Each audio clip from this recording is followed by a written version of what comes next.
স্বাগত দীপ্ত সংবাদে, সাথে আছি আমি কাজী আসিফুজ্জামান। তীব্র গ্যাস সংকটে চরম ভোগান্তিতে রাজধানীর মানুষ। ফিলিং স্টেশনে জ্বালানির জন্য লেগে থাকছে দীর্ঘ লাইন।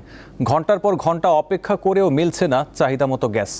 একই অবস্থা বাসাবাড়িতে, অনেক বাসায় বেশিরভাগ সময় জ্বলছে না চুলা। পিছনে যে গাড়ির যে দীর্ঘ লাইন দেখছেন, এটি কোনো পার্কিংয়ের জায়গা নয়, মূলত গ্যাস নিতে আসা গাড়ির দীর্ঘ সারি। ঘন্টার পর ঘন্টা এভাবেই লাইনে দাঁড়িয়ে গ্যাস নিচ্ছে সাধারণ যে পরিবহনগুলো রয়েছে সেই পরিবহনগুলো। এতে একদিকে যেমন নষ্ট হচ্ছে কর্মঘণ্টা, অন্যদিকে ভোগান্তিতে পড়েছে সাধারণ মানুষ।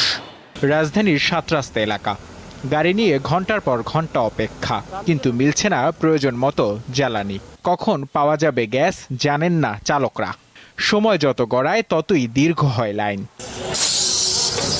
দীর্ঘ অপেক্ষার পর গ্যাস মিললেও পরিমাণ নিয়ে সন্তুষ্ট নন চালকরা। ফলে মাঝে মধ্যেই বাকবিতণ্ডায় জড়িয়ে পড়ছেন চালক ও পাম্পের লোকজন।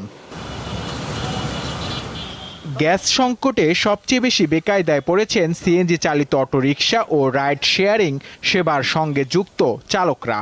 পর্যাপ্ত জ্বালানির অভাবে পরিবার পরিজন নিয়ে টিকে থাকা কঠিন হয়ে পড়ছে বলে জানান অনেকে। জমা উঠে দুইবার গ্যাসের লাইন ধরছি, 100 টাকা 80 টাকার গ্যাস, এদের দুই টিপ মারমু, আবার গ্যাসের লাইন ধরতে, আবার 2 টিপ মারি, আবার গ্যাসের লাইন ধরে। এইভাবে আমরা কিভাবে চলুন? ঘন্টার পর ঘন্টা বসে আগে একটা থেকে এই সময় বাজে কটা দেন, বাজে হলো প্রায় 5টা, তাহলে 4 ঘন্টা এনতি আমার গেল গা। তাহলে আমি জমার প্রমুখ থেকে আর নিজের খাওয়ার টাকা বাইর করতে এখন এলএনজি টার্মিনাল নষ্টও হয়ে থাকে, কয়দিন লাগে ঠিক করতে। দাম বাড়াইলে ভাই বাড়াইয়া ফেলেন। আমার কথা কি, এত মানুষকে কষ্ট দেওয়ার কিছু নাই। একে গ্যাস নেই, এর মধ্যে আবার আপনি 6টা থেকে 9টা পর্যন্ত বন্ধ রাখেন। ফাইজলামির একটা তো লিমিট আছে। পাম্প সংশ্লিষ্টরা বলছেন গ্যাসের চাহিদার তুলনায় সরবরাহ অনেক কম। এই অবস্থায় গ্রাহকদের সন্তুষ্ট করা সম্ভব হচ্ছে না। দীর্ঘদিন ধরে তো এই সমস্যা। মনে করেন কালকে গেছে সকাল 6টা বাজে গ্যাস, আসছে রাত 1টা পরে 1:30টার দিকে। দেখেন মাথাটা পুরো নষ্ট হয়ে যায়। এই কাস্টমার এসে কথা বলে, সে এসে কথা বলে। রাজধানীর কোনো কোনো ফিলিং স্টেশনে গ্যাস নেই লেখা টানিয়ে রেখেছে, ফলে অলস সময় পার করছেন কর্মীরা। 3-4 দিন আগের থেকেই কোনো গ্যাস নেই, দিনও নাই রাত্রও নাই, সবাই তো বসে রয়েছে, অনেক কোম্পানিরও লস।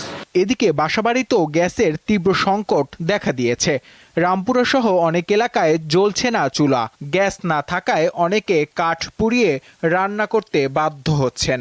আমাদের অনেক কষ্ট, চুলায় গ্যাস থাকে না, রাতের 12টা 1টা বাজেও গ্যাস আসে না। ভোর 5টা বাজে গ্যাস চলে যায়, আর 1টার পরে চুলা ধরে, তা মনে করেন গ্যাস আসে না, অল্প অল্প আসে। গ্যাসের চুলা আছে, তবে গ্যাস নেই। যেহেতু গ্যাস নাই, সেক্ষেত্রে পরিবারগুলো কিভাবে তারা তাদের দৈনন্দিন যে রান্নাবাড়া সেই রান্নাবাড়া চালাচ্ছে যদি একটু দেখাতে চাচ্ছি। আমার এই যে ফ্ল্যাট, এই ফ্ল্যাটটিতে দুই পাশে 2টি সিলিন্ডার ব্যবহার করা হচ্ছে। এইদিকে একটি সিলিন্ডার এবং আরেকটু যদি আমি একটা পাশ ঘুরিয়ে দেখাতে চাই, এই পাশেও একটি সিলিন্ডার। এতে একদিকে গ্যাস না থাকার কারণে অনেকটা বাধ্য হয়েই কিন্তু তারা এই সিলিন্ডার ব্যবহার করছে। বাধ্য হয়েই তো করছি, খাইয়া তো বাঁচতে হবে নাকি। গ্যাস বিলও দিতে হয়, আবার সিলিন্ডারও মাসে 2000 টাকা, এটাও লাগে।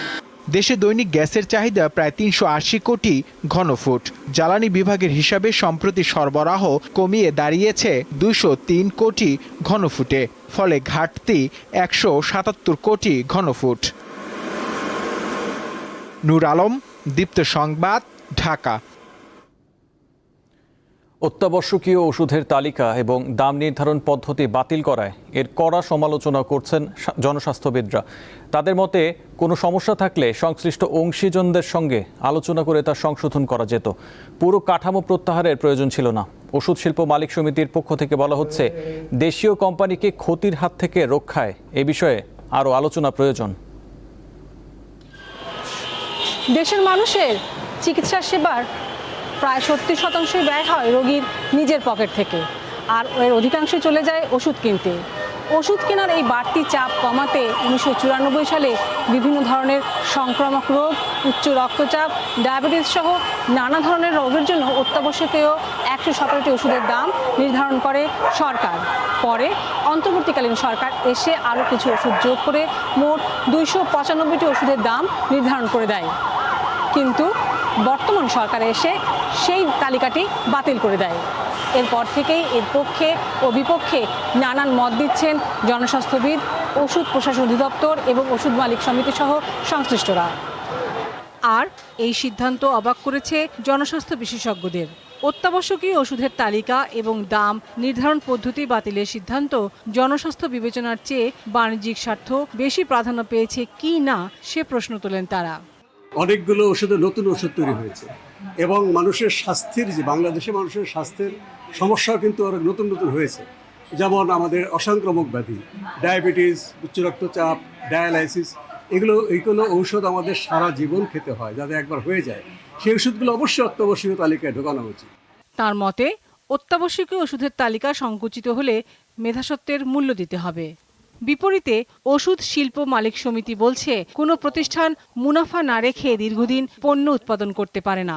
এখন যে সিদ্ধান্ত সরকার নিয়েছে, আমাদের দর কষাকষির সুযোগ অনেক কমে গেছে এবং মার্কিন যুক্তরাষ্ট্র যে বাণিজ্য চুক্তির মধ্য দিয়ে আমাদের ওষুধ শিল্পটাকেও অন্যান্য শিল্পের পাশাপাশি একটা বিপদে ফেলতে যাচ্ছে, তাদের উপর নির্ভরশীল করতে যাচ্ছে, সেই ফাঁদে কিন্তু আমরা পা দিলাম।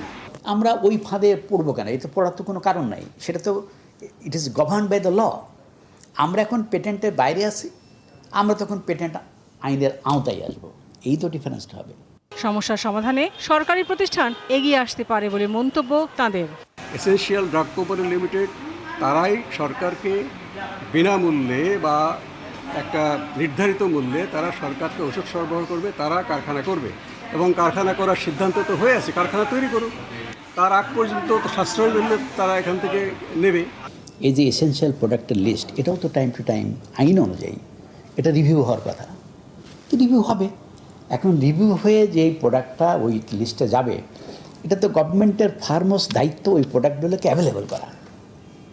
প্রাইস তো secondary, first you have to available. এখন গভর্নমেন্ট অ্যাভেলেবল করার সময় তার নিজস্ব ফ্যাক্টরি আছে, সেখানে তৈরি করতে পারে, অথবা কোম্পানিগুলোর কাছ থেকে কিনতে পারে। It's up to government. জনস্বাস্থ্যবিদদের মতে সার্বজনীন স্বাস্থ্য সুরক্ষার মূল লক্ষ্য হওয়া উচিত চিকিৎসা ব্যয় কমানো। দেশের সব শ্রেণীর মানুষের ক্রয় ক্ষমতা এবং ওষুধ শিল্পের উন্নয়ন, এই দুই দিক বিবেচনা করেই ওষুধের নতুন করে দাম নির্ধারণের দাবি সাধারণ মানুষের। লাবণী গুহ, দীপ্ত সংবাদ, ঢাকা। বাংলাদেশের রাজনৈতিক ইতিহাসের এক অনন্য ব্যক্তিত্ব ও অবিস্মরণীয় নাম খালেদা জিয়া। দেশের প্রথম নারী প্রধানমন্ত্রী এবং মুসলিম বিশ্বের দ্বিতীয় নির্বাচিত নারী সরকার প্রধান তিনি। একনায়কতন্ত্র, স্বৈরাচার ও ফ্যাসিবাদের বিরুদ্ধে এবং গণতন্ত্র পুনরুদ্ধারের আন্দোলনের প্রশ্নে তিনি আপোষহীন নেত্রীর উপাধি পান। আজ খালেদা জিয়ার ৮২তম জন্মদিন। তার স্বামী সাবেক প্রেসিডেন্ট জিয়াউর রহমানের গড়া বাংলাদেশ জাতীয়তাবাদী দল বিএনপি খালেদা জিয়ার হাত ধরে সুদৃঢ় সাংগঠনিক কাঠামো ও জনপ্রিয়তার শেকড়ে পৌঁছায়। বিএনপির সাবেক চেয়ারপারসন এবং খালেদা জিয়ার তিনবারের প্রধানমন্ত্রী খালেদা জিয়া গত বছর ৩০শে ডিসেম্বর মারা যান। তার জানাজায় লাখো মানুষ অংশ নেন। শোক, শ্রদ্ধা ও ভালোবাসায় খালেদা জিয়াকে বিদায় জানায় দেশের মানুষ।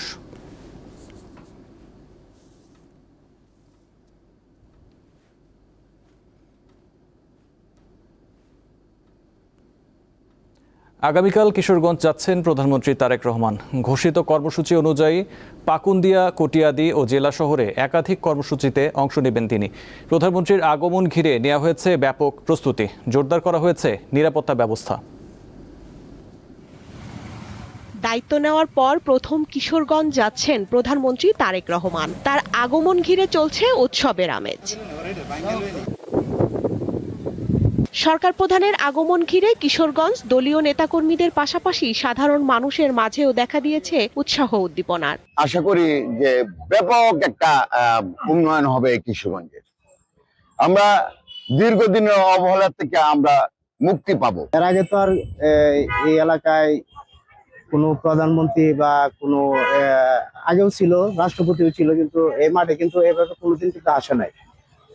প্রধানমন্ত্রী আসাতে আমরা আসলে খুব ভালো লাগতেছে। খুবই সৌভাগ্যবান যে আমাদের প্রধানমন্ত্রীকে আমরা খুব কাছ থেকে দেখার সুযোগ পাবো। আমরা কিশোরগঞ্জবাসী এর জন্য মাননীয় প্রধানমন্ত্রীকে ধন্যবাদ জানাই। রোববার সকালে ঢাকা থেকে সড়ক পথে পাকুন্দিয়ার উদ্দেশ্যে রওনা হবেন প্রধানমন্ত্রী। সেখানে তিনি দেশব্যাপী জাতীয় মৎস্যপক্ষ ২০২৬ উদ্বোধন করবেন। পরে কিশোরগঞ্জ পৌরসভার পুরানো স্টেডিয়ামে ফ্যামিলি কার্ড কর্মসূচিতে অংশ নেবেন সরকার প্রধান।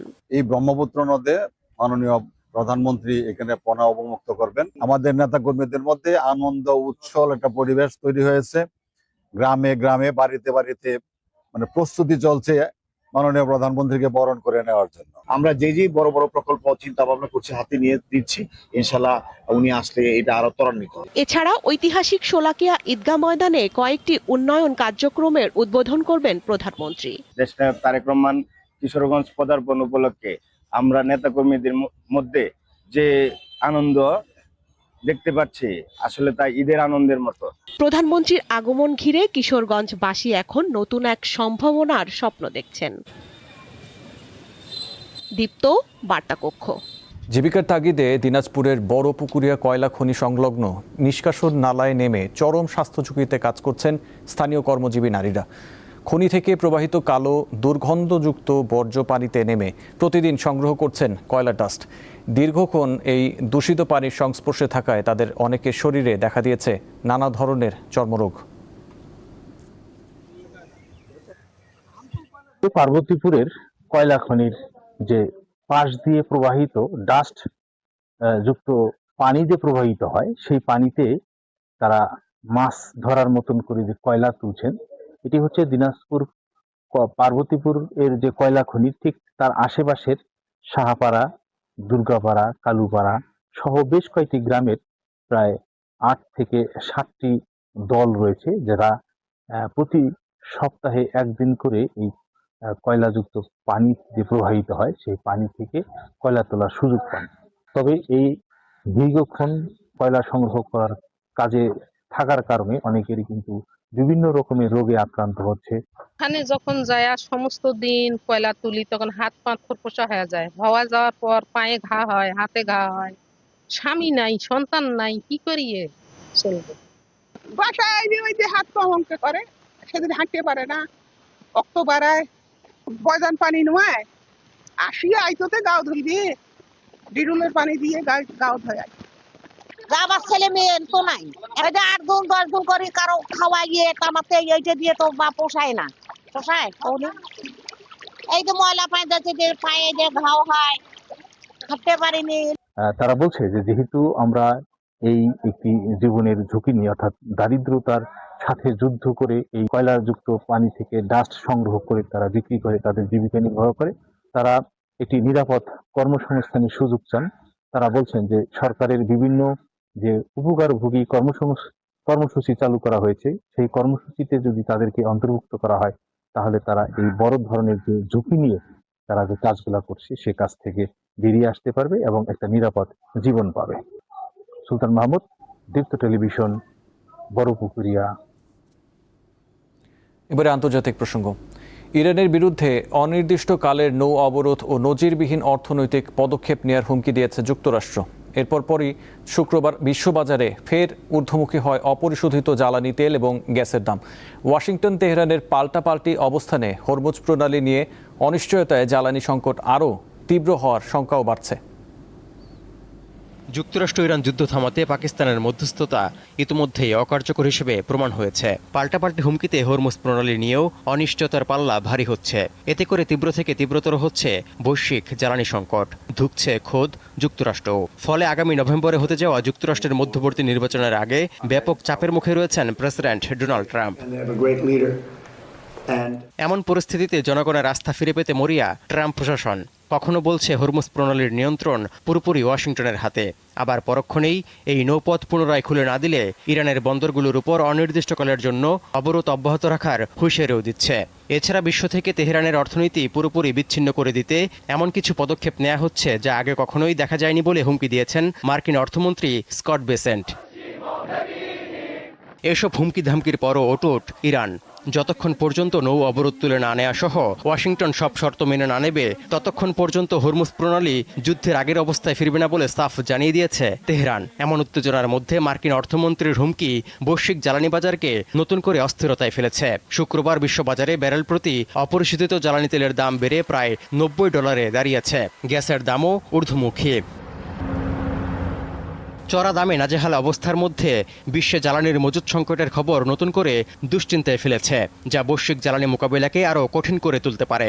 সৌদি আরব তথা বিশ্বের বৃহত্তম জ্বালানি উৎপাদক প্রতিষ্ঠান আরামকোর তথ্য বলছে, যুদ্ধ শুরুর পর 2.6 বিলিয়ন ব্যারেল তেল থেকে বঞ্চিত হয়েছে পুরো বিশ্ব, যা 1979 সালের ইরানের বিপ্লবের পর থেকে মোট সরবরাহের হিসেব অনুযায়ী সবচেয়ে বড় সংকট। এছাড়া যুক্তরাষ্ট্রের রিজার্ভে অপরিশোধিত তেলের মজুতও 1983 সালের জানুয়ারির পর সর্বনিম্ন স্তরে নেমে এসেছে। বিশ্লেষকরা মনে করছেন, বিশ্বে জ্বালানি চাহিদা মেটাতে দৈনিক সরবরাহের ঘাটতি এখন 5 মিলিয়ন ব্যারেল। যদিও আরামকোর তথ্য বলছে, হরমুজ প্রণালী বন্ধ থাকায় উপসাগরীয় অঞ্চল থেকে প্রতিদিন 11 মিলিয়ন ব্যারেল সরবরাহ হারাচ্ছে গোটা বিশ্ব। তৌহিদুর রহমান, দীপ্ত, বার্তাকক্ষ। এবার খেলার খবর। ডারউইন টেস্টের তৃতীয় দিনে নিজেদের প্রথম ইনিংসে 426 রানে থেমেছে বাংলাদেশের ইনিংস। এতে 228 রানে পিছিয়ে থেকে নিজেদের দ্বিতীয় ইনিংসে ব্যাট করছে অস্ট্রেলিয়া। এখন পর্যন্ত তাদের সংগ্রহ 1 উইকেটে 22 রান। 6 উইকেটে 351 রান নিয়ে তৃতীয় দিনে ব্যাটিংয়ে নামে বাংলাদেশ। হাসান মাসুদ ও তাইজুল ইসলামকে দ্রুত আউট করে ক্যারিয়ারের 14তম বারের মতো ফাইফার নেন অজি পেসার জস হ্যাজেলউড। অপর প্রান্তে ক্যারিয়ারের 10ম বারের মতো অর্ধশতক হাঁকান মেহেদী হাসান মিরাজ। ব্যক্তিগত 65 রানে ফেরেন তিনি। শেষ পর্যন্ত 426 রানে থামে টাইগারদের প্রথম ইনিংস। স্বাগতিকরা প্রথম ইনিংসে অল আউট হয় 198 রানে।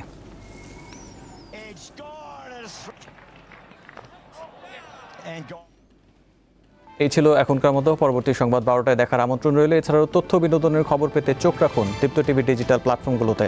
ধন্যবাদ।